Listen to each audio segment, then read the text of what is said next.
जय नमोस्तु तत्तं च आनन्दिमौ चेयनिनन्दसहा परमिताते पदवीन्दिपौ नमियो सिद्ध सुभाव गुरुवेशे गुपतिरुई गुपति ज्ञान सहकार तारण धरण समर्थ मुनि गुरु संसार निवार धम्म ज्योतौ जिनेवरे हम अर्थ है जो भय विनाशी भव जो मुनौ ममल ज्ञान परलोय। देव को, गुरु को, धर्म को, साजी को बारंबार नमस्कार हो। ओंकार वेदांति शुद्धात्म तत्त्वं प्रेमामि नित्यं तत्त्वार्थसाधम् ज्ञानमयं सम्यक्दर्शिनितं सम्यक्तिचरणं चैतन्यरूपम्। बोलिए शेष में शुद्धात्म देव की जय हो, जय हो, जय हो। आचार्य प्रवर सदगुरुवर तारण तरणमलाचार्य जी महाराज जी की जय हो, जय हो, जय हो। जैनेन्द्र परमात्मा की अमृतमय शुद्ध जिन देशना की जय हो, जय हो, जय हो। जैनेन्द्र परमात्मा का अमृतमय शुद्ध उपदेश। भैया क्या दे रहा है जैनेन्द्र देव अमृत में अपनी वाणी में? जैनेन्द्र परमात्मा क्या दे रहा है भैया? इस अमृत में वाणी में श्री सर्वज्ञ प्रभु भव्य जीवों को एक ही उपदेश दे रहे हैं। भाई क्या है वह उपदेश? वह उपदेश है कि तू स्वयं परिपूर्ण चैतन्य आत्मा है। बस एक सारभूत उपदेश, एक शुद्ध उपदेश, एक शुद्ध उपदेश दे रहा है। एक देखो वहाँ से शुद्ध उपदेश मिल रहा है और उस शुद्ध उपदेश में भव जीवों को एक शुद्ध उद्देश्य दे रहा है। वो शुद्ध उद्देश्य भाई कैसा शुद्ध उद्देश्य? भैया अनादि काल से यह जीव अशुद्ध उद्देश्य अर्थात इस जीव का लक्ष्य परोन्मुख होने से, इसका उद्देश्य लौकिक सांसारिक जड़ अचेतन आदि वस्तुओं का होने से इस जीव का अनादिकालीन उद्देश्य राग आदि विकारी परिणामों की तन्मयता में, कर्तृत्व भोक्तृत्व भाव आदि की तन्मयता में अनादिकाल से इस जीव का उपदेश अर्थात जो उद्देश्य है ना इसका, वह उद्देश्य अनादिकाल से पर पर्याय सन्मुख हो जाने का ही रहा है। अच्छे सुने इस बात को बहुत अच्छे से और बहुत गंभीरता से भी सुनो इस बात को। भाई क्या है, क्या कह रहे हो आप? फिर से बोलो। हाँ फिर से बोल रहे हैं, लेकिन इसको आप जरा गंभीरता से और अच्छे से सुनो। भाई क्या कहना चाह रहा है आप? कि गंभीरता से क्यों सुना रहे हो आप? क्योंकि इस बात को गंभीरता से सुनोगे और अच्छे से सुनोगे तो आपको अनादिकाल के संसार के होने का कारण समझ में आएगा कि अनादिकाल से संसार क्यों है। अच्छे से और गंभीरता से सुनोगे तो, और आपके अंदर में ये पकड़ में भी आएगा। क्या पकड़ में आएगा? कि अभी वर्तमान में हमें लग तो रहा है कि हमें मोक्ष जाना है, या हम सुन तो रहे हैं जिनेन्द्र भगवान की वाणी, या तो हम कह तो रहे हैं भगवान आत्मा हूँ, भगवान आत्मा हूँ, लेकिन इतने सब के बाद भी अभी अपना उद्देश्य कितना कहाँ है, अपना उद्देश्य कहाँ का है, अपने अंदर में अभी अपना अभिप्राय में क्या, अपने उद्देश्य में क्या है, ये पकड़ में आएगा। और यार पक्की समझो, कि आपको जब अपना उद्देश्य पकड़ में आएगा तो आप हैरत में आ जाएंगे।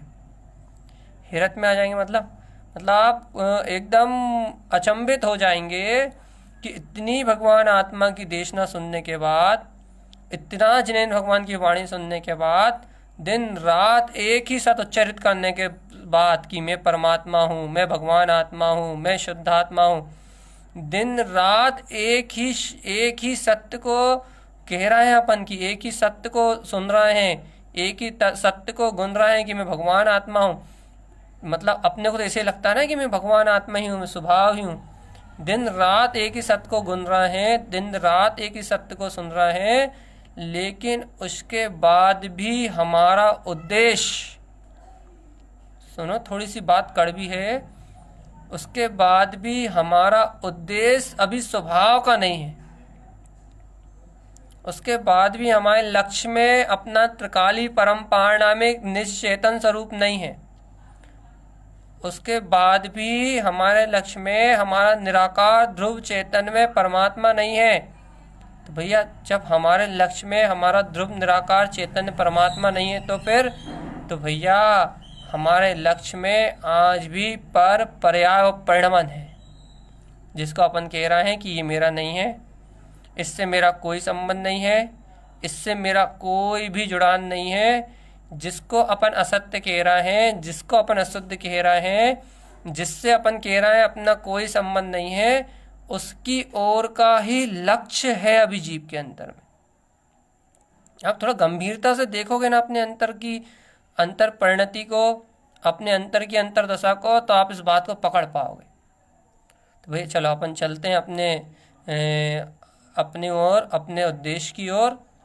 तो यहाँ आचार्य परमात्मा जिनेंद्र भगवान की वाणी के अनुसार, जिन भगवान ने जो तत्व कहा है, जो सत्य कहा है, उसके अनुसार एक तत्व को उद्घोषित कर रहे हैं, एक सत्य का उपदेश दे रहे हैं, और उस सत्य के उपदेश में जीव को उसके उद्देश्य का बोध करा रहे हैं कि हे जीव आत्मा, तेरा उद्देश्य क्या है, अर्थात जीव का उद्देश्य क्या है। तो भैया अब अपने जीवन में देखना अपने को कि भैया अज्ञानी संसारी मोही जीव का उद्देश्य तो पुत्र, परिवार, समाज, पुण्य की क्रियाएं, पाप की क्रियाएं, शुभ भाव, अशुभ भाव, राग करना, द्वेष करना, नियम करना, व्रत करना, विषय भोग करना, कसाय करना, ये सारा करना और ये सारा धरना, ये सब तो अज्ञानी जीव का उद्देश्य है। ये सारा का सारा जो उद्देश्य है, जो विपरीत लक्ष्य है, ये विपरीत उद्देश्य तो अज्ञानी जीव का है। ओ देखो भगवान आत्मा, ये सारा का सारा उद्देश्य, जितना भी उद्देश्य, जिन विभाव परिणामों को मैंने पहले कहा है, उन सारे विभाव परिणामों का उद्देश्य तो अज्ञानी संसारी जीव का है, अज्ञानी मोही संसारी जीव का है। भैया मैं तो ध्रुव हूं ना, मैं तो शुद्ध हूं ना, मैं तो सिद्ध आत्मा हूं ना। जब मैं ध्रुव आत्मा हूं, मैं शुद्ध आत्मा हूं, मैं सिद्ध आत्मा हूं, तो मेरा उद्देश्य तो परम शुद्ध अनंत केवल ज्ञान में स्वभाव में रमने का है। मेरा उद्देश्य तो अपने ध्रुव केवल ज्ञान में स्वभाव में चरण करने का है। मेरा उद्देश्य तो ज्ञान विज्ञान में अपने निराकार चेतन पिंड में रमने का है। भव्य आत्मन, जब अपना उद्देश्य ज्ञान विज्ञान में चैतन्य पिंड में रमने का है, जब अपना उद्देश्य ज्ञान विज्ञान में आनंद पिंड में रमन करने का है, तो हे भव्य आत्मन, हृदय से बताओ, अपनी अंतरात्मा से बताओ, जब अपना उद्देश्य ऐसे ज्ञान विज्ञान में चेतन स्वभाव में रमण करने का है, जब अपना उद्देश्य त्रिकाल ध्रुव गायक स्वरूप निज अंतरात्मा में रमने का है, तो एक बार अंतर हृदय से बताओ, अंतरात्मा से बताओ। भाई क्या बताएं अंतरात्मा से? आप ये बताओ कि जब अपना उद्देश्य, अच्छे से सुनो ये बात, जब अपना उद्देश्य निराकार में तत्व में रमने का है, यदि आप कहते हो उद्देश्य निराकार में तत्व में रमने का है, तो फिर आपकी दृष्टि कहाँ रहती है? आप देखते किसकी ओर हो? आप स्वीकार किसको करते हो? जब आपका उद्देश्य निराकार में तत्व में रमने का, यदि आप ऐसा कहते हो, आपका उद्देश्य आपके ध्रुव में होने का है, आप ऐसा कहते हो, आपका उद्देश्य केवल ज्ञान में ध्रुव सत्ता को प्राप्त करने का, ऐसा कहते हो, तो हे प्रभु जी, दिन भर रमते काहे में हो? ये कहना बहुत आसान है मैं भगवान आत्मा हूँ। ये कहना बहुत आसान है कि मैं भगवान आत्मा हूँ, मैं शुद्ध आत्मा हूँ। लेकिन आसान मतलब अपन सच्चे श्रावक है ना, तो श्रावक को लिए कहना बहुत आसान है कि मैं भगवान आत्मा हूँ, मैं ध्रुव चेतन में भगवान आत्मा हूँ, मैं ज्ञायक तत्व हूँ। ये कहना श्रावक के लिए बहुत आसान है। क्यों? क्योंकि वो तत्व का श्रद्धानी है। लेकिन वैसा ही उद्देश्य हो जाना, ये थोड़ा कठिन है। कहना सरल है, स्वीकार किया है ना तत्व को, इसलिए तत्व की स्वीकारता पूर्वक ये कहना बहुत सरल है कि मैं ज्ञायक तत्व भगवान आत्मा हूं। लेकिन वैसा उद्देश्य होना थोड़ा सा कठिन है। भाई क्यों कठिन है? क्योंकि अभी जीव को ये जो पर पर्याय चल रही है, जो पर परिणमन चल रहा है, अभी जीव को इन पर पर्याय रूप जो परिणमित होती अवस्था है ना, ये पर पर्याय रूप होता हुआ जो संसार का परिणमन चल रहा है, इस संसार के परिणमन को जो स्वतंत्र है, जो निश्चित है, लेकिन उसे मैं चला रहा हूं, ऐसी धारणा होने के कारण से अभी इस जीव के अंतर में पूर्ण रूपेण उद्देश्य अपने स्वभाव का नहीं है। इसके जीव के अंतर में अभी इसके अंतर में जाके देखा जाए तो इसके अंतर में अभी नाना प्रकार के उद्देश्य और मिल जाएंगे। हाँ, ये बात हो सकती है कि प्रमुखता से आत्म साधना का, अर्थात सारे उद्देश्यों में, सुबह से लेकर शाम तक के सारे उद्देश्यों में मूल उद्देश्य अपने भगवान आत्मा को पाने का हो, ऐसा किसी किसी के साथ हो सकता है। और जिनके साथ ऐसा है कि वे सारे कार्य चल रहे हैं, बाकी थोड़े बहुत छोटे मोटे उद्देश्य भी पड़े हैं, लेकिन मूल उद्देश्य अपने तत्व को प्राप्त करने का, वे तो चोखे जीव हैं। उनके छोटे मोटे जो उद्देश्य पड़े हैं वो थोड़ी बहुत कर्मधारा के कारण से पड़े हैं, वो तो अच्छे हो जाएंगे। लेकिन जिन जीवों को अभी ये ही उद्देश्य पड़ा हुआ है, भगवान आत्मा का स्वीकारता तो है, भगवान आत्मा को अंगीकार तो किया है, लेकिन उसके बाद भी जिन जीवों का भी पर पर्याय ही लक्ष्यभूत बनी हुई है, उद्देश्य में अभी संसार का ही अभिप्राय पड़ा हुआ है, इतनी भगवान आत्मा की चर्चा सुनने के बाद भी जिन्हें अभी पर में ही कर्तृत्व का बोध आता है, करता हुआ परिणमन स्वतंत्र है, होता हुआ परिणमन स्वतंत्र है। मन वचन काय यदि करता हुआ परिणमित हो रहे हैं तो ये परिणमन भी स्वतंत्र है। यदि ऐसा श्रद्धान बलवत नहीं होता, ऐसे परम पारणामिक चेतन में ध्रुव स्वभाव की प्रतीति बलवत नहीं होती, ऐसे ध्रुव गायक स्वभाव का लक्ष्य बलवत नहीं होता, अपने अतीन्द्रिय आत्म स्वभाव का, अपने गायक ज्ञान स्वभाव, अतीन्द्रिय आत्म स्वभाव का यदि बोध बलवत नहीं होता है जीव को, अपने अतीन्द्रिय शुद्ध आत्म स्वभाव में ज्ञाता, में दृष्टा, में जाननहार, में ध्रुव, में ज्ञान विज्ञान में चेतन स्वभाव वाला, यदि ऐसे अपने शाश्वत ध्रुव स्वभाव का यदि बोध प्रतिबिंबित नहीं होता है जीव को कि हाँ मैं वह ध्रुव चेतना हूँ, हाँ मैं वह ध्रुव सत्ता हूँ, हाँ मैं वह ध्रुव ज्ञायक स्वभाव परमात्म स्वरूप हूँ, यदि ऐसा इस जीव को उद्देश्य नहीं आता, उद्देश्य लक्ष्य में नहीं आता, अर्थात साधना में इसकी नहीं आता, साधना में अर्थात ऐसा इसके ज्ञान के आचरण में नहीं आता, बार बार यदि ये तत्व इसको प्रतिबिंबित नहीं होता, प्रतीति में नहीं झलकता, बार बार इसको साधने के लिए इसकी अंतर से इसकी अंतर भावनाएं नहीं उछलती, इसका अंतर श्रद्धान जोर नहीं पकड़ता, ज्ञान जोर नहीं पकड़ता, मैं ध्रुव हूँ, मैं परम पारणामिक हूँ, मैं त्रिकाली हूँ, यदि ऐसा इसका श्रद्धान जोर नहीं पकड़ता, यदि ऐसा इसके अंतर हृदय से बहुमान नहीं उछलता, तो अभी इस जीव का लक्ष्य अर्थात इसके अंतर का उद्देश्य काय के प्रति इसको उज्ज्वल आता है, घर के कार्य करने के प्रति, तूने ऐसा नहीं किया, तूने वैसा नहीं किया, ये कर लेते, ये मकान बना लेते, ये दुकान बना लेते, ये जोड़ लेते, ये रख लेते, ये मकान दुकान की व्यवस्थाएं बना देते। यदि ऐसा कर्तव्य भोक्तव्य रूप बोध बरत रहा है, ऐसा कर्तव्य भोक्तव्य रूप उद्देश्य चल रहा है कि ये कर लेते, ये कर लेते, ऐसा कर लेते, ऐसा कर लेते, यदि ऐसे ये करना ही करना, करना ही करना, ये बनाना ही बनाना, ये रखना ही रखना, यदि ऐसा ऐसा संसार की माया में इसको बोध बरत रहा है, संसार के मोह में उसको बोध बरत रहा है, तो भगवात्मा अभी जीव का उद्देश्य क्लियर नहीं हुआ। जिन भगवान का जो उपदेश है उस उपदेश के अनुसार इस जीव का उद्देश्य नहीं बना। उद्देश्य भैया, जब तक जिनेंद्र भगवान के कहे वचनों के अनुसार इस जीव का उद्देश्य नहीं बना, इस जीव का अंतर से लक्ष्य नहीं बना, तब तक इस जीव का चतुर्गति यात्रा का परिभ्रमण छूटने वाला नहीं है। इसलिए बार बार ये कहा जा रहा है, बार बार ये कहा जाता है, बार बार ये बताया जाता है।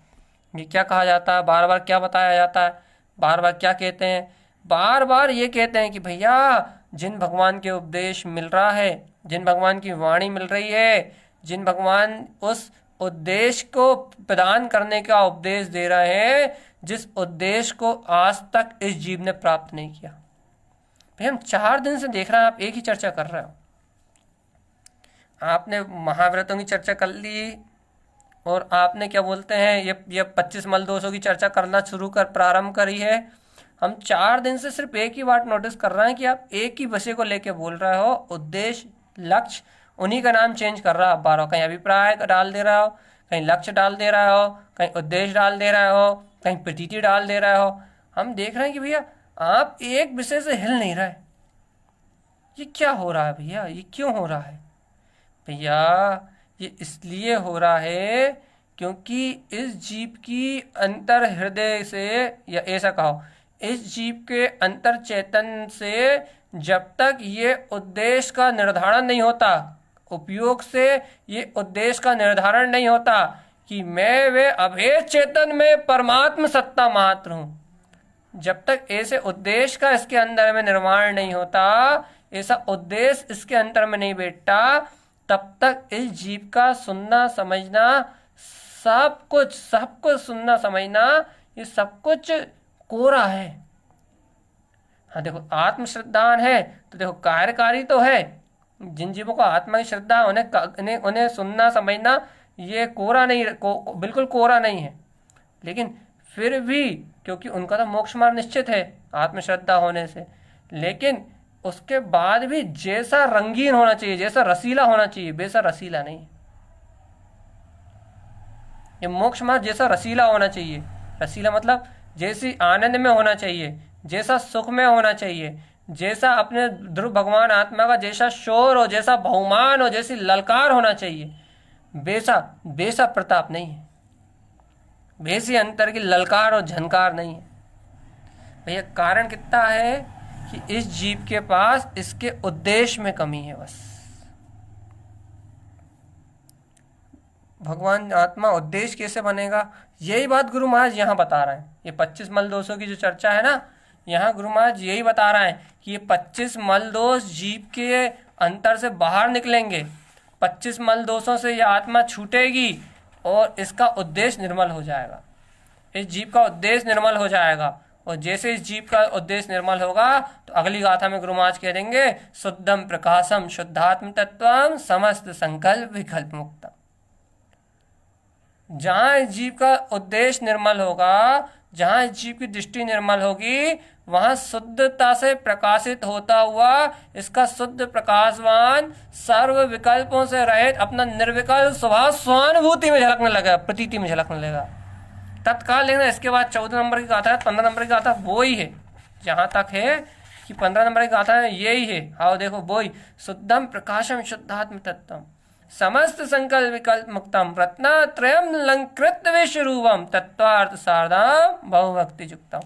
वहां से तत्वार्थ की साधना के प्रति बहुमान आने लगेगा, वहां रत्नात्रय की आराधना के लिए उत्साह आने लगेगा, वहां मुक्ति के मार्ग के लिए उत्साह आने लगेगा, निर्विकल्प स्वभाव की प्रतीति के लिए जीव उत्साहित होने लगेगा।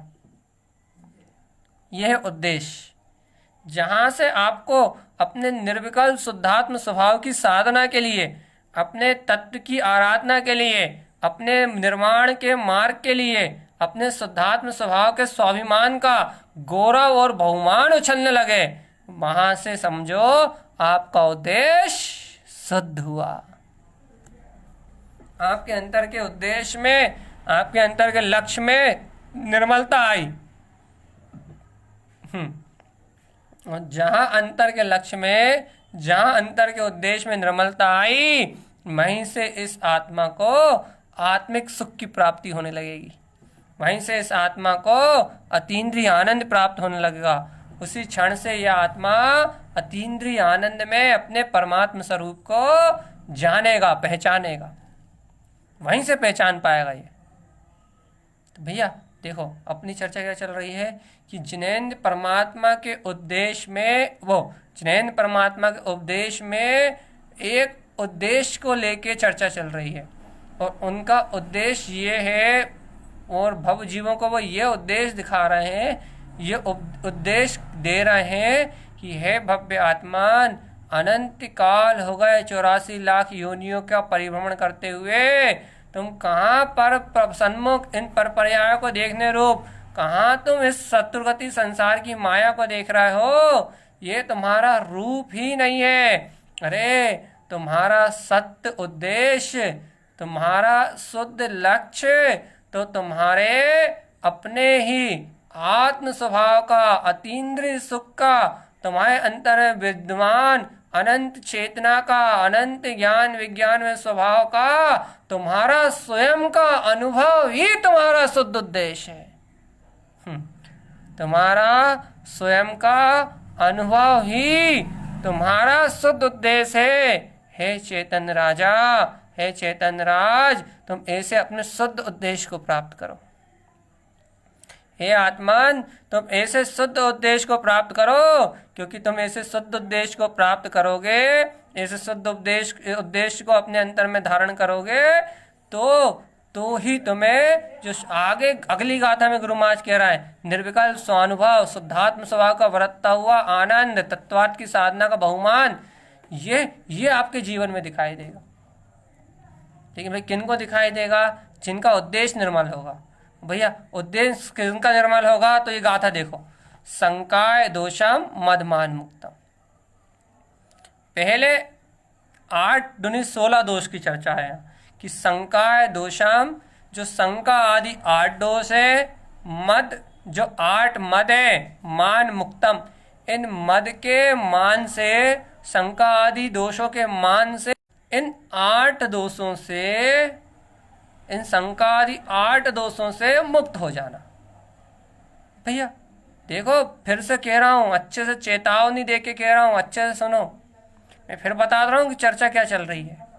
चर्चा ये हो रही है, जिन भगवान की वाणी में ये आ रहा है कि जीव तू अपने उद्देश्य को निर्मल कर, तू अपने उद्देश्य को अपने दृष्टि में लेके आ। तेरा उद्देश्य तेरे निर्विकल्प शुद्धात्म स्वभाव की अनुभूति में रमण करना है। तेरा उद्देश्य तत्वार्थ की साधना को भक्ति और बहुमान पूर्वक करना है। तेरा उद्देश्य सब विकल्पों से मुक्त अपने निर्विकल्प अतीन्द्रिय आत्म सुख में, अतीन्द्रिय चेतन सत्ता में विलास करना है। हे भव्य जीव, तुझे ऐसे अपने उद्देश्य की सिद्धि करना है। तो भैया भाई ऐसे उद्देश्य की सिद्धि कैसे होगी? तो गुरु महाराज ने कह रहा है 25 मल दोषों को छोड़ने से होगी। 25 मल दोष में से भैया कौन कौन से मल कैसे छूटेंगे? तो उन्होंने पहले कहा संकाय दोषम मदमान मुक्तम। शंका रूपी दोष और मद और मान रूपी दोष, इनसे मुक्त होना है। तो अब भैया तो फिर बात आई कि शंका आदि दोष क्या है? तो उन्होंने कहा शंका, कांचा, विचिकित्सा, मूढ़ दृष्टि, अनुज्ञान, अस्थितीकरण और अवात्सल और अप्रभावना, ये शंका आदि 8 दोष है। वे मुक्त कैसे होंगे? अब ये विचार अपने को करना है।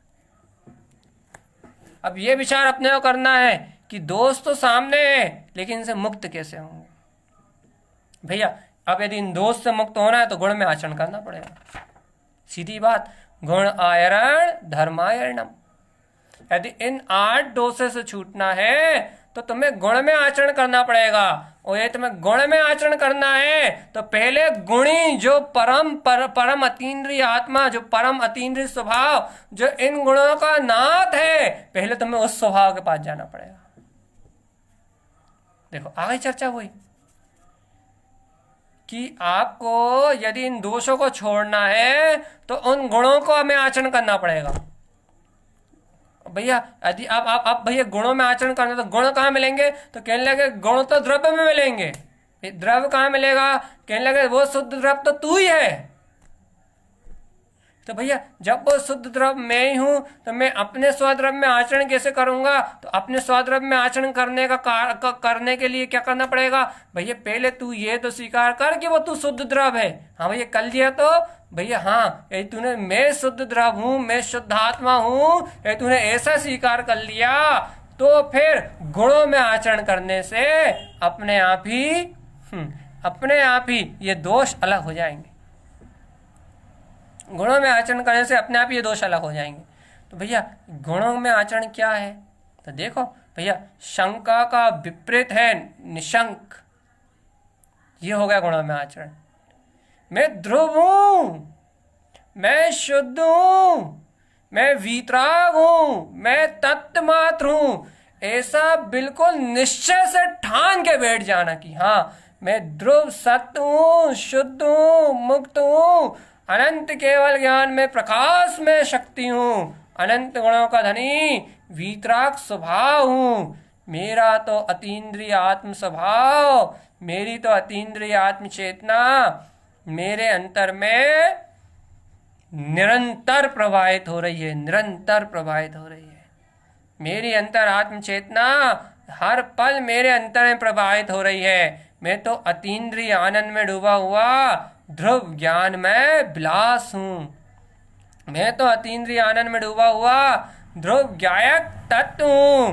भैया मेरा अनंत परिणमन तो मेरे अनंत ज्ञान दर्शन में मेरा ही शुद्ध स्वभाव है। ऐसे अपने ध्रुव स्वभाव का बिल्कुल निश्चल श्रद्धान, निशंक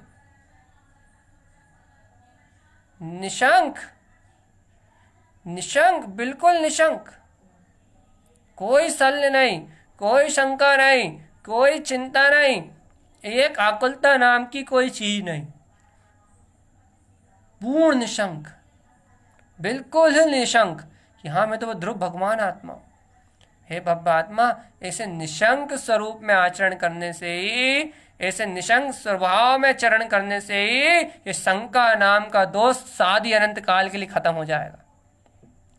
ये संशय नामक, ये शंका नाम का जो दोष है ना, जो जीव को अनादिकाल से स्वीकार नहीं करने देता कि मैं वो ध्रुव भगवान आत्मा हूं, ये सबसे बड़ा मिथ्या श्रद्धान का जो दोष है ना, सबसे पहले ये दोष निकल जाएगा। सबसे पहले मानता, ये अंतर में श्रद्धान, ये अंतर में निष्ठा बलवत होनी चाहिए। ये निशंक गुण में आचरण करने वाला भव्य आत्मा, यहो मैं तो ध्रुव हूं, मैं शुद्ध हूं, मैं मुक्त हूं, जो किसी भी कर्म प्रकृति से भयभीत होके अपने ध्रुव सत्य की निश्चय को नहीं छोड़ता, अपने ध्रुव तत्व के श्रद्धान को नहीं छोड़ता, अपने आत्म स्वभाव के विश्वास को नहीं छोड़ता, ऐसे निशंक स्वभाव में चरण करने वाला श्रावक ही इस शंका नामक दोष से मुक्त होता है, इस शंका नामक दोष से छूट पाता है। तो भैया निशंक स्वभाव में आचरण करके शंका से छूट सकते हो। पहला दोष गया। देखो भैया 8 दोष छोड़ने हैं। कांक्षा, भैया कांक्षा को छोड़ने के लिए निकांक्षित, अरे इस जग का करता क्या काम, मैं क्या भोगता, मैंने इस पुद्गल पदार्थ में क्या भोगा। अरे एक बार विचार तो करो आत्मान, इस पुद्गल पदार्थ में रहने के कारण, इस शरीर में रहने के कारण मेरा सुख नाम का गुण है, वह दुख रूप परिणमित हो रहा है, साधी अनंत काल से दुख रूप परिणमित हो रहा है। मिथ्या दृष्टि अज्ञानी संसारी जीव का ये सुख नाम का गुण अनादिकाल से कैसा परिणमित हो रहा है, दुख रूप परिणमित हो रहा है। और मेरा ये सुख रूप नाम का गुण दुख रूप परिणमित हो रहा है, और मेरा उपयोग हर पल इस दुख को जान रहा है, अर्थात भेदन कर रहा है। मेरा ज्ञान हर पल इस दुख को भेदन कर रहा है। लेकिन भैया जब ये दुख जब थोड़ा बढ़ जाता है तो नरकों आदि की यात्रा होती है। जब ये दुख थोड़ा कम हो जाता है तो जीव को संगी पंचेंद्रीय पर्याय मिलती है, मनुष्यपना मिलता है। और जब मनुष्यपने में भी ये दुख उत्पन्न होता है इच्छाओं के रूप में, क्षुधाओं के रूप में, भूख के रूप में, प्यास के रूप में, कामना के रूप में, लालसा के रूप में, कामना, वांछा, लालसा, आशा, तृष्णा, इसके रूप में जब ये दुख उत्पन्न होता है तो किसी जीव को पुण्य का उदय होने से, जिनके पास पुण्य का उदय है, उन्हें उन इंद्रिय सुखों को अर्थात दुख के कम होने को सुख कहा है। अर्थात जो अग्नि जल रही है उस अग्नि में जो भोग डलते हैं, जो विष के समान है, जो विषैली औषधि के समान है, जिसका परिणाम अनंत दुर्गतियां हैं, उन विषय भोगों को जब ये कांछा रूपी अग्नि में डलते हैं तो ये अग्नि और भड़कती जाती है, ये आत्मा और पीड़ा को प्रदान होती जाती है और दुर्गतियों की ओर आगे बढ़ती जाती है। तो भैया कांछा तो दोष है, और इस जीव को अनादिकाल से इसका सुख रूप गुण और ऐसे दुख रूप ही परिणमित हो रहा है, और उस दुख की कमी का नाम इस जीव ने सुख मान लिया, इंद्रिय सुख को सुख मान लिया है। लेकिन ज्ञानी इनकी चाहना कहाँ करता, ज्ञानी देवों जैसे सुखों की कांक्षा कहाँ करता, वे पर पर्याय के भोगों की कामना कहाँ करता, सच्चे आत्म स्वभाव का श्रद्धानी उसका लक्ष्य कहाँ जाता, इंद्र, धरेंद्र, चक्रवर्ती, नरेंद्र आदि पदों पे उसका ध्यान कहाँ जाता, इस पर पर्याय पुद्गल के भोगों पे वो कहाँ इन पर पुद्गल पर्याय को ग्रहण करना चाहता। वे तो कांछा नाम के दोष से अपनी आत्मा को अलग कर लेता है और निकांक्षित ऐसा हृदय से स्वीकार कर लेता है कि इन इंद्रिय विषयों में रंच मात्र सुख नहीं है, सुख तो मेरे अतीन्द्रिय आत्म चेतन स्वभाव में ही है, ऐसा पूर्ण दृढ़ता से स्वीकार कर लेता है। और जहां ऐसा पूर्ण दृढ़ता से स्वीकार कर लेता है तो वहां उसके उद्देश्य में वो परम अतीन्द्रिय सुख को प्राप्त करने का ही एकमात्र उद्देश्य रह जाता है। जहां मानता में एक अतीन्द्रिय आत्म सुख रह जाए, जहां उद्देश्य में लक्ष्य में एकमात्र अतीन्द्रिय सुख रह जाए, वहीं ये जीव कांक्षा से मुक्त हो जाता है, निकांक्षित अंग को उपलब्ध कर लेता है। क्या चाहे ना मुझे पर की, क्या चाहता हूं मैं पर से, क्या मिलता है मुझे पर से, पर को ग्रहण करने से दुख के अलावा आज तक कुछ नहीं मिला। अरे मेरा सुख गुण दुख में हो गया, अनादिकाल से दुख भोगता रहा, और कैसा पागल, कैसा मूढ़, कैसा अज्ञानी, अधिक नरकों का दुख था तो चिल्लाता था, आज भूख प्यास का दुख है तो चिल्लाता हूं। और भैया उन दुखों की कमी के लिए ये विषैले इंद्रिय विषय भोग, रसना, स्पर्शन, घ्राण, चक्षु, भोजन, अपनत्व, कर्तत्व, ममत्व, ये जितने भी पेय पदार्थ दिखने वाले चर्म चक्षुओं से पर गए, ये जब भोग मेरे उपयोग में आते हैं, अर्थात जब मेरी दृष्टि इन सब का उपभोग करती है, तो इन आशा तृष्णा का उपभोग करने से मेरी आत्मा अनंत दुर्गति की ओर निकल जाती है।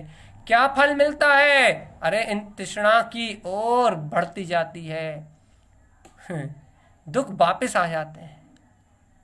तो भव्य आत्मा इन आशा से, इस तृष्णा से, कांक्षा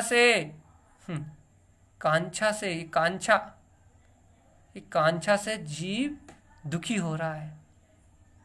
अंतर से स्वीकार हो जाए कि ये इंद्रिय विषय मेरा स्वभाव नहीं है।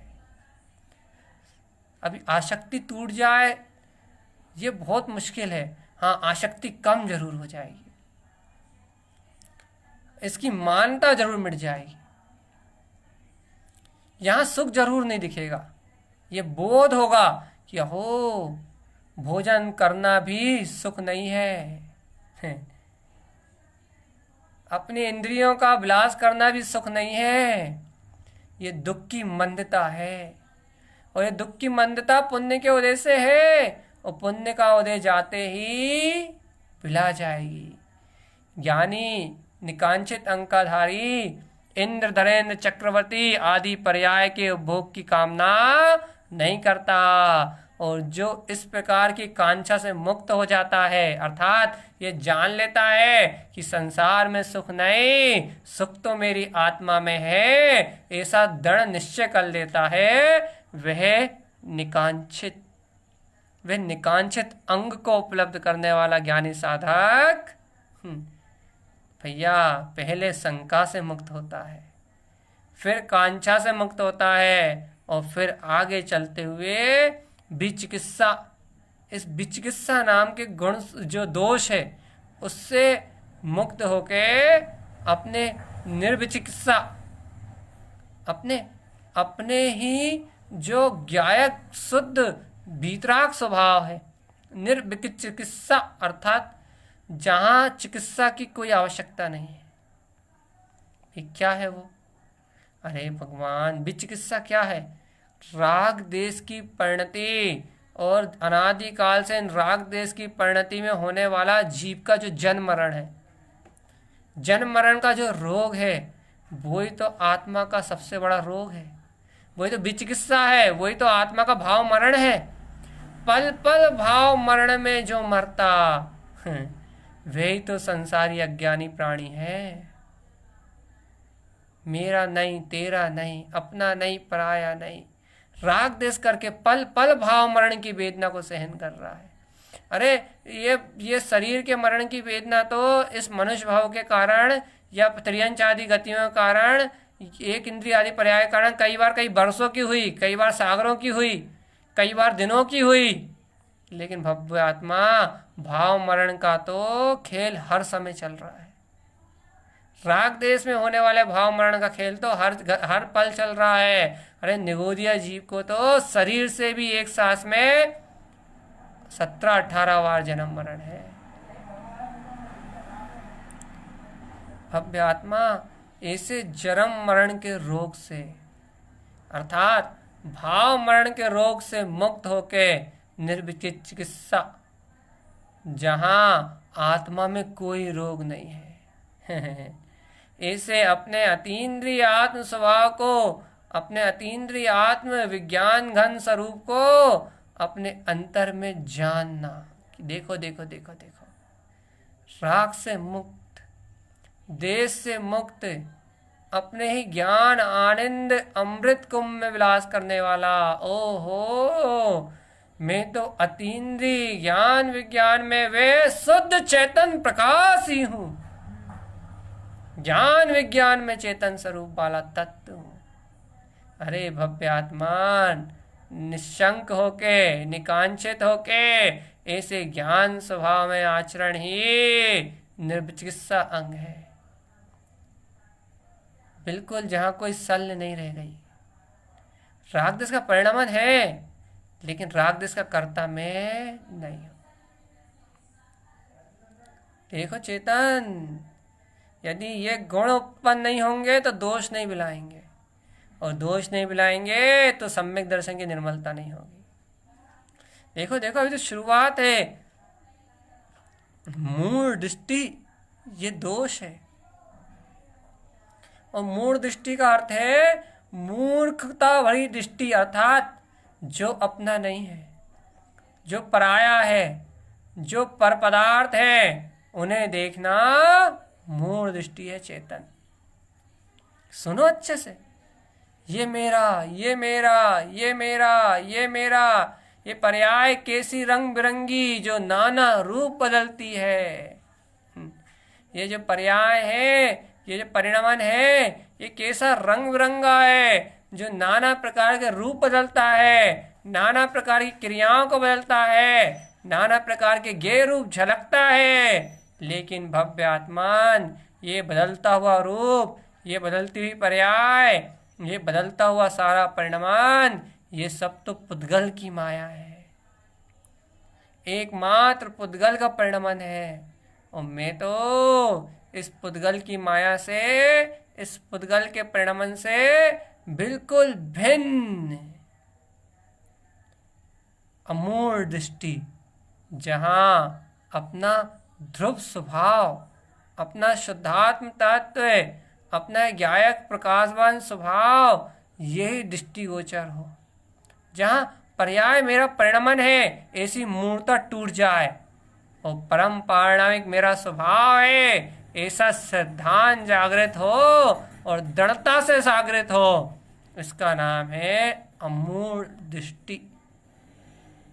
मूर्ता को छोड़ने के लिए अमूर्ता अर्थात समस्त मूर्ताओं का अभाव होना अनिवार्य है, समस्त मिथ्या मान्यताओं का टूटना अनिवार्य है, समस्त मिथ्या धारणाओं का विध्वंस होना अनिवार्य है, और अंतर में स्वीकारता, गहन और गहरी स्वीकारता, दृष्टि में बिल्कुल साफ स्पष्ट अमूढ़ दृष्टि अर्थात जहाँ पर पर्यायों के पार परम पारणामिक त्रिकाली परमात्म सत्ता ही दृष्टिगोचर हो, वहां अमूढ़ दृष्टि अंग है। भाई कैसे लग रहा है दोषों को छोड़ना? अच्छा लग रहा है? भैया कहाँ अच्छा लग रहा है? भैया हम तो इन दोषों में पले हैं, हम तो इन दोषों में रमे हैं, भैया हम तो इन दोषों के साथ ही रहे हैं, और आप इन दोषों को छोड़ने की बात कर रहे हो। अन्यानि अन्यान मो मिथ्या सल संजुतिरना, और मुक्ति मुक्ति तो चिंत वही मूढ़ा मुक्ति होरिना। ये देखो मूढ़ दृष्टि की मुक्ति नहीं होने वाली। ये मूढ़ दृष्टि की, अज्ञानी की मुक्ति चिल्लाने वाले की मुक्ति नहीं होने वाली। भैया जो मूढ़ता को त्यागेगा, तुम सोचोगे भगवान आत्मा की चर्चा सुनते रहे, शुद्ध आत्मा की चर्चा सुनते रहे, भगवान आत्मा की जय जयकार कहते रहे, और अंतर में मूढ़ताएं बनाए रखे, पर पर्याय को देखते रहे, पर परिणमन को देखते रहे, पर परिणतियों को स्वीकार करते रहे, और कहते रहे भगवान आत्मा है। यदि ऐसी मूर्ता बनी रही, पर पर्याय को ही मानते रहे, पर पर्याय को ही देखते रहे, यदि ऐसी मूर्ता बनी रही, तो अमूढ़ दृष्टि नामक गुण में आचरण नहीं होगा। और अमूढ़ दृष्टि नामक गुण में आचरण नहीं होगा तो 8 मल दोष नहीं जाएंगे, और भव्य आत्मा 8 मल दोष नहीं जाएंगे। तो अगली गाथा में शुद्धम प्रकाशम शुद्धात्म तत्वम समस्त संकल्प विकल्प मुक्तम, उस अतीन्द्रिय निर्विकार ध्रुव ज्ञायक चेतना का अनुभव कैसे करोगे जो समस्त संकल्प विकल्प से मुक्त, निर्विकल्प, अनंत उल्लास और आनंद में है, अनंत प्रभुतावान है, अनंत ज्ञान विज्ञान में चेतन सूर्य से प्रकाशित हो रहा है, केवल ज्ञान की ज्योति सम जल रहा है, दैविक प्रमाण प्रकाश में प्रकाशित हो रहा है। और ज्योति का अनुभव कैसे करोगे? उस उपादान ध्रुव ज्ञायक चेतना को कैसे अनुभव करोगे जो तुम्हारे अनंत काल से तुम्हारे अंतर में विद्यमान है? अपना ही ज्ञायक ध्रुव ब्रह्म अतीन्द्रिय स्वभाव है, अपना ही ज्ञान विज्ञान में चेतन स्वरूप है। उसका अनुभव कैसे करोगे आत्मन? उसकी प्रभुता को कैसे देखोगे? उसकी प्रभुता को कैसे जानोगे? उसके अतीन्द्रिय आनंद को, उसके अतीन्द्रिय विलास को कैसे अनुभव करोगे? चेतन, मैंने कहा है ना, अरे मैंने नहीं, जिनेंद्र देव ने कहा है। क्या आचार्य भगवंत कह रहे हैं? क्या कह रहे हैं? कि जैसा गुणों में आचरण करोगे वैसे ही अवगुण तुरंत छूट जाएंगे। आप निष्कंक, निकांचित, निर्विचिकित्सा और अमूढ़ दृष्टि में आचरण करोगे तो शंका, कांक्षा, विचिकित्सा और मूढ़ दृष्टि खत्म हो जाएगी।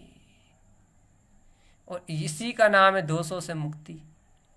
इस रहस्य को समझो कि गुणों में आचरण, स्वरूप में आचरण करने से ही संसार गलता है, दुख बिलाते हैं, अज्ञानता छूटती है। और इसलिए यहाँ कह रहे थे कि जिनेंद्र भगवान का उपदेश है अपने उद्देश्य को प्रकट कर लेना। और देखो एक एक गुण में उद्देश्य देखो अपने आत्मा का। निशंकित अंग में निशंक होने का उद्देश्य, निश्चय। निकांक्षित में निकांक्षित का ये भी उद्देश्य, मुझ में कोई कांक्षा ही नहीं है। निर्विचिकित्सा में भैया कहाँ है कुछ, एकदम खाली, राग देश मेरा स्वरूप कहाँ है? एक वीतराग स्वभाव का उद्देश्य। अमूढ़ दृष्टि में भैया काय की मूर्ता किसको देख रहे हो? एकमात्र ध्रुव को देखने का उद्देश्य। हर जगह लक्ष्यभूत, हर जगह दृष्टि में लक्ष्य में सदा हुआ एकमात्र अपना परमात्मा ही दिखाई देगा तुम्हें। इसलिए मैंने प्रारंभ से यहीं से चर्चा ली थी कि भैया जिन भगवान का उपदेश है अपने स्व उद्देश्य को, अपने अनुभव को प्राप्त कर लेने का, आत्म स्वभाव की प्रतीति में निमग्न रहने का, संसार से विरक्त अपनी दृष्टि स्वभाव में अनुरक्त करने का, ये जिनेन्द्र भगवान का उपदेश है। हे स्वीकार। अरे अभी तो भैया 4 दोष को निकाला है, अभी तो 4 और बाकी हैं। अनुगोहन, भैया क्या है अनुगोहन? ये दोष है भैया। क्या दोष है भैया ये? अरे दूसरों की निंदा करना, अर्थात अपनी आत्म प्रशंसा करना कि मैं कितना अच्छा हूं। आत्म प्रशंसा अर्थात आत्मा की प्रशंसा नहीं, शरीर को अपना मानते हो ना, संयोगों को अपना मानते हो ना। आत्म प्रशंसा का अर्थ है कि मैं कितना अच्छा हूं, मैं कितना गुणवान हूं, ऐसा कहना और दूसरों के गुणों को छिपाना व्यवहार से। लेकिन भैया अनुगुहन क्या है? निज गुणों को ना जानना, अपने गुणों को ना पहचानना, ये अनुपगुहन है। और भैया उपगुहन क्या हुआ?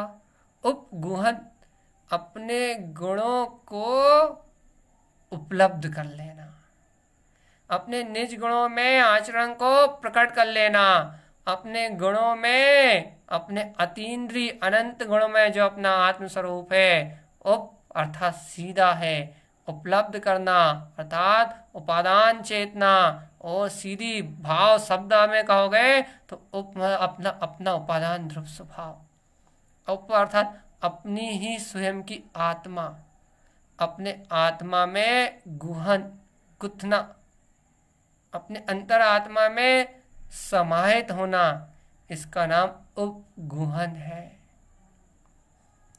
गूथ हो चेतन तस् गुणमाला गुथस्य वीर्यम। गूथ हो मालाय गुत्तम गुण सा स्वरूपम। गूथने का नाम उपगुहन है, गुणों को गूथने का नाम। और जहाँ गुण गुथते हैं, जहाँ गुण दृष्टि में गुथते हैं, जहाँ गुण अंतरात्मा में दिखाई देते हैं, वहाँ अवगुण छूटते जाते हैं। उपगुहन देखो गुरु महाराज ने अमूढ़ दृष्टि के बाद, अच्छा आचार्य जिनेन्द्र परमात्मा ने अमूढ़ दृष्टि के बाद उपगुहन कहा है। क्यों?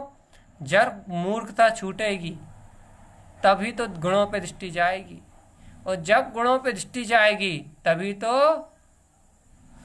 उपगुहन अंग प्रकट होगा। और जहाँ उपगुहन प्रकट होगा, जहाँ गुणों पे दृष्टि जाएगी, वहाँ आचार्य परमात्मा जिनेन्द्र भगवान का उपदेश है स्थितिकरण। अब बाहर कहाँ भटकते हो चेतन? अरे निशंक होके आए हो, निकांक्षित होके आए हो, संसार की कामना वासना को आग लगा के राग आदि परिणाम छोड़ के निर्विचिकित्सा में स्नान करके आए हो। ओहो, और क्या कहे तुम मूल दृष्टि और अनुगहन इन नाना प्रकार के दोषों को छोड़ के आए हो। तुम तो अपने अनंत गुण रत्नात्र का भंडार अपने साथ लेके आए हो चेतन राजा। फिर क्या? स्थितिकरण, आत्मा में स्थित हो, अपने ध्रुव स्वभाव के निश्चय को साधो, स्वयं भी आत्म स्वभाव की साधना करो, और बाकी जितने जीव संबंध में है अर्थात भव्य आत्मा है, जबरदस्ती पकड़ पकड़ के नहीं, उन्हें भी धर्म में स्थित करो। अरे लेकिन भैया धर्म में कहाँ स्थित करते? हम तो कर्म में स्थित करते हैं लोगों को। शादी कर लो, पुत्र परिवार बढ़ा लो, धन आदि कमा लो, यश कमा लो। ये स्थितिकरण नहीं, ये अस्थितिकरण नाम का दोष है।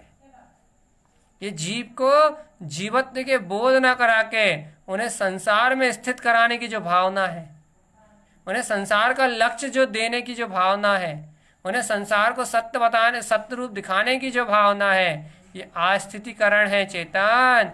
और ये अस्थितिकरण संसार में जन्म मरण का कारण है। संसार में परिभ्रमण की यात्रा कारण है। और आचार्य देव तो कहते हैं कि इस अस्थितिकरण से मुक्त होना है तो स्थितिकरण, 2 घड़ी के लिए अगर आत्मा में स्थित हो जा चेतन, यही केवल ज्ञान सूर फट पड़ेगा, यही ध्रुव अर्क विंद स्वभाव का प्रकाश उत्पन्न हो जाएगा। अरे 2 घड़ी में तो केवल ज्ञान ही हो जाता है।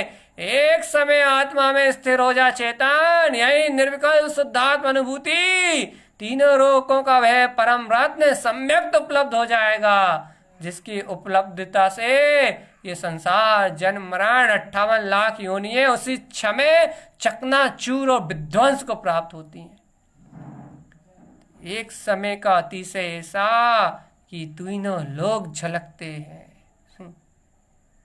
अरे बार बार जिसकी प्रतीति सम्यक ज्ञान कराती है और 2 घड़ी की स्थिरता केवल ज्ञान प्रगटाती है। देखो तो चेतन, ऐसा पूर्व आत्म स्वभाव, ऐसी अद्भुत अतीन्द्रिय आत्म सत्ता, क्या हाँ यही मैं स्वरूपवान हूं, यही मैं ज्ञाताधिष्ठा हूं। ऐसा स्थितिकरण, निश्चय को बार बार धारण करना, निश्चय को बार बार धारण करना, ठान के बैठना कि हाँ मैं यही ध्रुव आत्मा हूँ। निश्चय को बार बार दृढ़ता से धारण करना कि हाँ मैं यही आत्मा हूँ। सारे कर्म विकारों से हटके बार बार निश्चय को दृढ़ता से धारण करना कि हाँ मैं यही आत्मा हूँ। बार बार विकल्पों का परिहार करके निश्चय से यही धारण करना कि हाँ मैं यही आत्मा हूँ। स्वयं भी सत्य को धारण करना और भव्य जीवों को भी सत्य को धारण कराने में निमित्त बनना, इसका नाम है स्थितिकरण। है भैया आत्मा में स्थिति, तभी अस्थितिकरण छूटेगा भैया। 2 और बस। आवासल, आवासल किसे कहते हैं?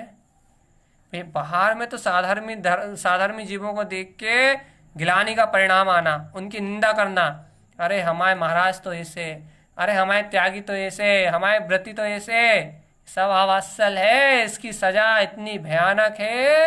यदि निंदा करते हो किसी भी संत की, साधु की, तो अपना आवासल प्रकट करते हो। लेकिन सच्चे की, झूठों का भी निंदा नहीं करना, निंदा तो किसी की नहीं करना, लेकिन झूठों की प्रशंसा भी नहीं करना। नहीं तो ऐसा ना कहो कि आवासल ना हो जाए भैया, आवासल ना हो जाए हमसे तो झूठों की प्रशंसा करने लगो, ये तो घोर मिथ्यात है। द्रवलिंगियों को साधु कहना, द्रवलिंगियों की श्रद्धा करना घोर मिथ्यात है। तो भैया फिर हाँ, लेकिन उनकी निंदा भी नहीं करना, लेकिन उनके बारे में कुछ कहना भी नहीं। यदि कोई कहे तो वस्तु का स्वरूप बता दो, भैया द्रवलिंगी है, धर्म से विपरीत है, और अपने को लेना देना क्या है। यहाँ तो गुरुदेव कह रहे हैं आवासल, तुम्हें तो इसे छोड़ना है, कहना सुनना छोड़ना है। तो गुरुवार आवासल कैसे छोड़ेंगे? कहने लगे तुम संसार के विकल्प छोड़ो, कौन द्रवलिंगी कौन भावलिंगी, तुम्हें तो जिनभर भगवान की देशना मिल रही है ना, भावलिंगी सदगुरुदेव का उपदेश मिल रहा है ना, तुम तो सबसे पहले वात्सल अंग को प्रकट करो। ये कैसा वात्सल? गो वच्च सम प्रीति, अपने आत्मा के ज्ञान विज्ञान से, भेद विज्ञान से विज्ञानमयी जो अपना अनंत केवल ज्ञान में स्वरूप है, उससे गो की तरह, गाय जैसे अपने बछड़े से प्रीति करती है, वैसे ही अपने ज्ञान विज्ञान में स्वभाव से प्रेम, प्रीति, वात्सल्य। अहो अहो अहो, क्यों इन महान अनाचार और अत्याचार रूप में इन दोषों को जानता हूँ भव्य। मुझे क्या आवश्यकता इन पर पर्यायों को जानने की, इन पर परिणमन को जानने की। ये पर्याय परिणमन तो मेरा स्वभाव ही नहीं है। कहाँ इन पत्र परिवार मकान दुकान से वात्सल्य अर्थात प्रेम करता हूँ, राग करता हूँ, ये तो अनिष्ट का कारण है। ऐसा जान के, सच्चा निर्णय करके, सच्चा निश्चय अंतर में रख के, आहा मेरा अतीन्द्रिय आत्मा ही तो मेरा अपना स्वरूप है, मेरा अतीन्द्रिय आत्मा ही तो अपना ज्ञायक स्वभाव है, मेरा अतीन्द्रिय तो शुद्ध प्रकाशवान चेतन सत्ता है। ओहो, मेरा आत्मा ही तो शुद्धम प्रकाशम शुद्धात्म तत्व, यही तो केवल ज्ञान जानन हारा है। ऐसी अपनी आत्मा से वात्सल्य, प्रीति का भाव उत्पन्न हो जाना।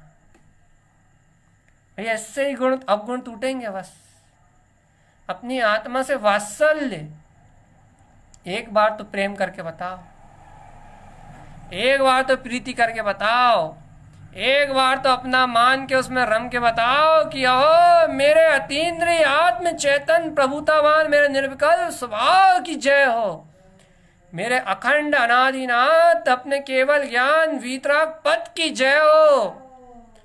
एक बार तो रम के बताओ, एक बार तो वात्सल करके बताओ कि आहा ज्ञान विज्ञान में मेरा आत्मा, ओहो अतीन्द्रिय ज्ञान विज्ञान में मेरा आत्मा, ओहो शाश्वत सादी अनंत काल से सुख में परिणमित होने वाला अतीन्द्रिय सुख का दर्शन ज्ञान चारित्र का पिंड मेरा अतीन्द्रिय आत्मा।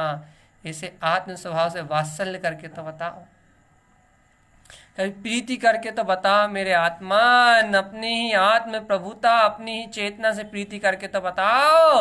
पर से प्रेम करते करते ममत मोह करते करते नरक निगोद के अनंत गोते खा चुके, भयंकर दुख की पीड़ा उठा चुके चेतन, आज तो चेतो जागो और उठ के दृढ़ निश्चय से एक अपनी आत्मा का वात्सल्य ग्रहण करो। बस कह दो कि मैं अब सुखी होऊंगा तो इंद्रिय विषयों में कभी नहीं, अब तो मैं सुखी होऊंगा तो अपनी अतीन्द्रिय आत्मा में रमण करके सुखी होऊंगा। बस मुझे प्रेम है अपनी आत्मा से, मुझे वात्सल्य है अपनी आत्मा से, और मुझे अंतर आत्मा में अपनी आत्मा से वात्सल्य है, और व्यवहार में जो गुणी जन दिखते हैं इस वात्सल्य में जिनका जीवन दिखता है, ऐसे अनंत रत्नात्रय में जिनका आचरण दिखता है, व्यवहार में सिर्फ उन तपस्वियों से, उन साधुओं से, उन साधकों से मेरा वात्सल्य है जैसे परम सत्य को अंगीकार करके बैठे। इसके अलावा इस संसार में मेरा किसी से कोई वात्सल्य नहीं, कोई प्रेम नहीं, कोई राग नहीं, कोई मोह नहीं। मेरा प्रेम तो सिर्फ उनके लिए निछावर है, मेरा स्नेह तो सिर्फ उनके लिए है, मेरी आत्मीयता तो सिर्फ उनके लिए है, मेरा सर्वस्व उनके लिए है जो रत्नात्रय के धारी हैं, रत्नात्रय मार्ग की आराधना कर रहे हैं। और मेरा रत्नात्रय में मेरा जो अपना विज्ञान में स्वरूप है, मात्र वो इन दोनों के अलावा अपने आप, अपने गुण, अपने इस गुण के अलावा और मेरा किसी के लिए कुछ भी नहीं है। ना मेरा कुछ भी नहीं है, न पुत्र के लिए मेरा वात्सल्य है, न परिवार के लिए मेरा वात्सल्य है, न घर गृहस्थी के लिए मेरा वात्सल्य है। मेरा सब कुछ अर्पण तो, मेरा सर्वत्र समर्पण तो एकमात्र अपने अतीन्द्रिय ध्रुव आत्म गुणमय आचरण करने वाले, बस या तो मेरे गुणमय, मेरे आत्मामय है, या इस गुणमय आचरण करने वालों के लिए है। बस अरे धन संपदा बच्चों को दे जाओगे, विषय भोग में उड़ा जाएंगे, और क्या दे जाओगे, उनके भाग में होगी तो उन्हें मिल जाएगी, तुम क्या कर सकते हो। लेकिन भव्य आत्मा, यदि आत्मा से वात्सल्य करोगे, गुणी जनों में प्रेम वात्सल्य से रहोगे, तो भव्य आत्मा अपने आप ही अवात्सल रूप ये दोष खत्म हो जाएगा। वह बिल्कुल अंतिम अप्रभावना। अप्रभावना क्या भैया? भैया अप्रभावना किसे कहते हैं? शुद्ध धर्म में अंतराय डालने का नाम अप्रभावना। पुण्य की क्रिया में अंतराय डालने का नाम नहीं, वो तो पुण्य पाप का परिणाम है। धर्म में अंतराय डालने का नाम अवात्सल, जहाँ स्वानुभूति की चर्चा चलती हो, आत्मश्रद्धान की महिमा चलती हो, जहाँ जिन भगवान का उपदेश प्रतिपादित होता हो, जहाँ जिन भगवान के वचनों की प्रभावना होती हो, जहाँ जिन शासन की वीतराग ध्वजा लहलाती हो, उस जिन भगवान के वचनों से विपरीत एक शब्द भी उच्चारित करना अप्रभावना है। होगा स्वीकार? जिन भगवान के वचनों का विरोध करना, जिन भगवान के वचनों के विपरीत खड़े हो जाना, इसका नाम अप्रभावना है। चेतन अपने निज आत्मा से विमुख रहना, इसका नाम अप्रभावना है। भाई प्रभावना क्या कहे आप तो ये बताओ। हम तो प्रभावना में आचरण करना चाहते हैं। अप्पा परमप परम स्वरूपम, अरे आत्मा परमात्मा स्वयं श्रेष्ठ स्वभाव वाला है। ऐसे सम्यक्त में चरण करने का नाम ही प्रभावना है। प्रभावना अर्थात वीतराग जिन शासन की ध्वजा का फहराना। प्रभावना का अर्थात अतीन्द्रिय आनंद की सत्ता का लहलाना। प्रभावना अर्थात ध्रुव प्रकाश की जय जयकार होना, जिन शासन की ध्वजा लहलाना। अरे प्रभावना किसे कहते हैं? भव्य आत्मान, जहां निर्दोष जिन शासन की प्रभावना हो। और निर्दोष जिन शासन की प्रभावना कहाँ होती है? जहां निर्दोष स्वानुभूति वरत रही हो, जहां निर्दोष श्रद्धान वरत रहा हो, जहां निर्दोष ज्ञान वरत रहा हो, जहां निर्दोष चारित्र वरत रहा हो, जहां सम्यक दर्शन प्रकट है, वही जिन शासन की प्रभावना है। और भव्य आत्मा, जहाँ स्वानुभूति प्रकट ना हो, स्वानुभव का जन्म ना हुआ हो, तत्व का सच्चा श्रद्धान उत्पन्न नहीं हुआ हो, तो बड़े से बड़ा वेदी प्रतिष्ठा का महोत्सव, बड़े से बड़े झूठे पंच कल्याणक और बड़े से बड़ी जितनी भी बड़ी से बड़ी जितनी क्रियाएं हो रही हैं, वो सब अप्रभावना है। धर्म की प्रभावना नहीं, व्यवहार से भी नहीं। क्योंकि धर्म में आत्मा की लक्ष्य पूर्वक की हुई वृत्ति से आता है। और जहाँ आत्मा की लक्ष्य ना हो, आत्मा का लक्ष्य निर्धारण ना हो, आत्मा के लक्ष्य का अभिप्राय ना हो, और बड़ी से बड़ी क्रिया भी हो, तो वे तो सब कुछ प्रपंच है। यथार्थ जानना, यथार्थ ये स्वरूप है। बड़ी से बड़ी क्रिया भी आडंबर है, बड़े से बड़े महोत्सव भी आडंबर है। कब है भैया आडंबर? जब अपने भगवान आत्मा निज निराकार चेतन प्रभुता का बोध ना हो, तो बड़े से बड़े महोत्सव, बड़ी से बड़ी क्रिया भी एकमात्र आडंबर है, एकमात्र आडंबर। और इस आडंबर में रत रहने का नाम क्या भैया? इस आडंबर में रत रहने का नाम है, इस आडंबर में रत रहने का नाम है, क्या है बताइए तो? अप्रभावना। अपने शुद्ध चेतनता को ना जान के, अपने ध्रुव स्वभाव के अभिप्राय से विमुख होके कोई भी कार्य, कोई भी आयोजन अप्रभावना है, जिन शासन के अनुकूल नहीं है। ये प्रभावना क्या है? अप्पा जो आत्मा है, अप जो आत्मा का स्वभाव है, जो आत्मा है, जो आत्मा का अपना स्वभाव है, अप्पा अप्पम, जो आत्मा आत्मा में है, उस आत्मा को आत्मा में अनुभव करने का नाम प्रभावना है। आत्मा को आत्मा में स्वीकार करने का नाम प्रभावना है। सच्ची प्रभावना तो सम्यक दर्शन के उपलब्ध हो जाने पे जो जिन धर्म की जय जयकार होती है, उसका नाम प्रभावना है। स्वभाव के लक्ष्य को उदित होने का नाम प्रभावना है। यदि आपने चलते फिरते किसी भी जीव को स्वभाव का स्वीकार करा दिया, स्वभाव का सहकार करा दिया, तो ये व्यवहार प्रभावना है। चलते फिरते किसी जीव को जिन्हें भगवान के वचनों की स्वीकारता करा दी, जिन शासन को स्वीकार करवा दिया, शुद्ध जिन शासन, निर्वाण को देने वाला, जिन्हें भगवान के द्वारा कहा हुआ जिन वचनों को स्वीकार करा दिया, तो प्रभावना है। वही बाहर की क्रियाएं पकड़ा दी, तो नियम दिला दिए, तो प्रभावना नहीं है, मात्र शुभ का आचरण है। हाँ, नियम भी दिला दिए, शुभ के आचरण करवा दिया, और यदि ध्रुव स्वभाव का लक्ष्य भी बनवा दिया, ध्रुव की रुचि लगवा दी, तो प्रभावना है। भैया ये सम्यक्त के जो 8 गुण है, इनको उपलब्ध करके ही जीव निर्वाण को प्राप्त कर सकता है। आत्म स्वभाव की अनुभूति, आत्म स्वभाव का श्रद्धान, ऐसे ज्ञान विज्ञान में स्वभाव का बरतना ही प्रभावना है। मैं ध्रुव शुद्ध आनंद में आत्मा हूं। मैं अनंत अतीन्द्रिय ज्ञान विज्ञान में चैतन्य प्रकाशवान ध्रुव सत्ता हूं। ऐसे अतीन्द्रिय आत्म स्वभाव में विलसने का नाम, ऐसे अतीन्द्रिय आत्म स्वभाव में गरजने का नाम, उलसने का नाम है प्रभावना। हे भव्य आत्मान, यदि प्रभावना का रस है तो एक बार अपने स्वानुभव में डुबकी तो लगाओ, एक बार अपने अतीन्द्रिय आत्म स्वभाव का श्रद्धान तो बलवत करो, लोक में वीतराग ध्वजा अपने आप फहराएगी। जिन शासन जयवंतम, तीनों लोक में जिन शासन की जय जयकार होगी। एक बार तुम अपनी स्वानुभूति में प्रवेश तो करो चेतन, एक बार अपने निर्विकल्प आनंद में प्रवेश तो करो, अपने आप ही प्रभावना फट पड़ेगी जिन शासन की। लेकिन जीव ऐसा मार्ग नहीं अपनाता।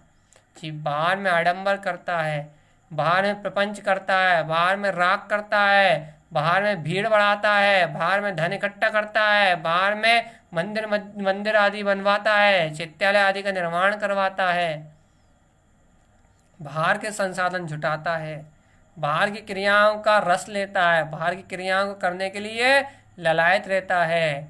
लेकिन अपनी स्वानुभूति में अपने ध्रुव स्वभाव का उद्देश्य बना के अपनी स्वानुभूति में रमणता की बात ना करता है, ना सुनता है और ना स्वीकार करता है। ऐसा जीव प्रभाव ना नहीं कर सकता।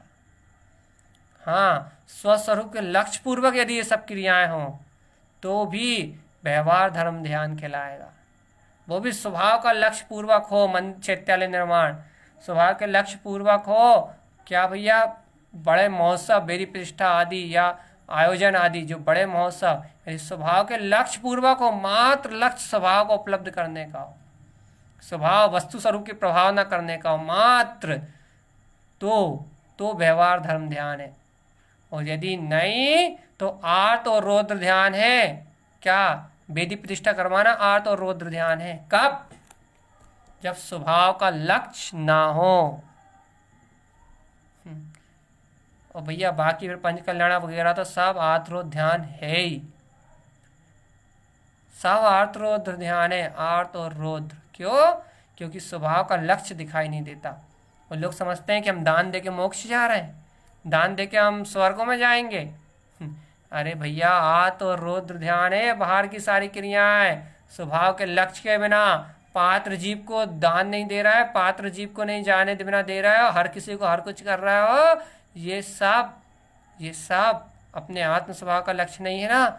वस्तु स्वरूप को नहीं जानते ना, आत्म स्वभाव के अनुभव से विहीन होना, तो ये सारी क्रियाएं, ये सब दान मान, ये तुम्हारा परोपकार, ये तुम्हारा दिया हुआ सारा जड़ वैभव, तुम किसी को क्या दोगे? सब तो पुद्गल की माया है, किसको क्या दोगे? भव्य आत्मा, ये सब बाहर का होने वाला प्रपंच मात्र मात्र मात्र मात्र अप्रभावना के अलावा कुछ भी नहीं। बताओ भगवान जी, कैसी लग रही चर्चा? कैसे लग रहा है? दोष अच्छे लग रहे हैं या गुण अच्छे लग रहे हैं? शंका, कांक्षा, विचिकित्सा, मूढ़ दृष्टि, अनुगमन, अस्थितिकरण, आवासल, अप्रभावना, ये अच्छा लग रहा है? या फिर निकांक्षित, निशांकित, निर्विचिकित्सा, अमूढ़ दृष्टि, उपगुहन, स्थितिकरण, वात्सल और प्रभावना, ये अच्छे लग रहा है? क्या अच्छा लग रहा है? क्या अच्छा लग रहा है, ये तो बताओ भैया। ये ना भैया, गुणों की चर्चा तो अच्छी लग रही है, लेकिन गुणों की चर्या अच्छी नहीं लग रही। गुणों को सुनना तो अच्छा लग रहा है, लेकिन गुणों को गुनना अच्छा नहीं लग रहा। गुणों का गुणानुवाद तो बहुत मधुर लग रहा है, लेकिन गुणों का गुण में आचरण अर्थात गुणों रूप उद्देश्य, ये अच्छा नहीं लग रहा। अरे भव्य आत्मान, यदि इन गुणों के साथ इन गुणों का आचरण भी तुम्हें अच्छा लग जाए, इन गुणों की रुचि भी तुम्हें अभी अंतर से उपलब्ध हो जाए, इन गुणों की रमणता भी यही तुम्हें अंदर से प्रकट हो जाए, अर्थात दृढ़ निश्चय से इन गुणों को स्वीकार कर लो, तो तत्काल सम्यक की निर्मलता प्रारंभ हो जाएगी। भैया फल में पहले बता दे रहा हूँ, गुरु महाराज अगली गाथा में कहेंगे, गुरु महाराज बाद में कहेंगे, मैं पहले कह रहा हूँ शुद्धम प्रकाशम शुद्धात्म तत्व। उन्होंने पहले ही बता दिया, मैंने पहले अगली गाथा पहले ही पढ़ के देख ली कि वो फल बाद, और कहेंगे अगली गाथा में कि वो निर्विकल्प आनंद ही तुम्हारा अपना रूप है। बस बहुत भक्ति भगवान उत्साही तुम्हारा अपना रूप है अपने स्वभाव के प्रति। बस अभी बता दो भगवान, गुण अच्छे लग रहे हैं या दोष? भैया हमें नहीं पता। क्यों भैया, नींद में हो क्या? होश में नहीं हो क्या? होश में आओ चेतन, जागो, होश में आओ। अंतर आत्मा जगा रही है, आत्म स्वभाव के बोध के लिए जिनवाणी पुकार रही है, तत्व की सूरत जगाने के लिए अंतर आत्मा झंझोर रही है। उठ के बाहर आओ, मोह नींद से बाहर निकलो और देखो, ये देखो, ये देखो, ये देखो अपना अनंत शाश्वत स्वभाव। यही अपना शरण साई है। इस शाश्वत स्वभाव के आश्रय से ही मुक्ति मिलेगी। इस शाश्वत स्वभाव में रमण करने से इस जीव को अपना ध्रुव, जो अनंत प्रकाश में स्वभाव है, वो केवल ज्ञान में स्वभाव उपलब्ध हो जाएगा। इसलिए देखो गुरु महाराज कह रहे थे ना, मल कर मुक्तम, इन 8 दोषों से मुक्त, अनंत गुणों में आचरण करता हुआ मैं ध्रुव गायक स्वभाव परमात्म सत्ता ही हूँ। ऐसे स्वभाव को स्वीकार करो चेतन। जिन भगवान के उपदेश से अपने उद्देश्य को उपलब्ध करो, क्योंकि अपने उद्देश्य को उपलब्ध करने के बाद ही तुम इस सूक्ष्म रहस्य को जान पाओगे, इस सूक्ष्म सत्ता को जान पाओगे जो तुम्हारा अपना चैतन्य स्वभाव है। नहीं तो चेतन आत्मा की श्रद्धा करने के बाद भी बहुत भाव तक भटकोगे। क्यों? क्योंकि श्रद्धा तो प्रकट हुई है, लेकिन वैसा लक्ष्य निर्धारित नहीं हुआ, वैसे आत्म साधक नहीं बने तुम। बाहर से भेष नहीं, कपड़े बदलने वाले साधक नहीं, आत्म साधक अर्थात आत्मा के उद्देश्य रख के सम्यक्ता चरण चारित्र में चरण करने वाले तुम आत्म साधक नहीं बने। और जो आत्मा में रति ना करे अर्थात आत्मा में चरण ना करे, वे कैसा आत्म साधक? आत्मा में रति को छोड़ के जो परपर्याय में रमे, शुभ अशुभ क्रियाओं में रमे, शुभ अशुभ भाव में रमे, नाना प्रकार के कर्तव्यों में रमे और आत्म स्वभाव की प्रतीति को छोड़ दे, वो साधक नहीं, वे तो बाधक है, वो तो ज्ञान में अंतराय डालता है। इसलिए है आत्मन, अपने ज्ञान में अंतराय ना आए, अपन अपने लिए बाधक ना बने, अपन अपने लिए स्वयं साधक रहे। इसके लिए एक बहुत सरल सी बात है, और वो सरल सी बात है मम आत्मा गुणम शुद्धम नमस्कारम शाश्वतम ध्रुवम। मैं आत्मा अनंत गुणों से शुद्ध है, शाश्वत त्रिकाली चैतन्य में परमात्मा हूँ। ऐसा दृढ़ शुद्ध पूर्ण निष्ठा से श्रद्धान, भैया श्रद्धान से अपने आप ही सिद्धि और मुक्ति की प्राप्ति हो जाएगी। ऐसा ही सदगुरुदेव का हम समस्त भवजीवों के लिए एकमात्र उपदेश है भैया।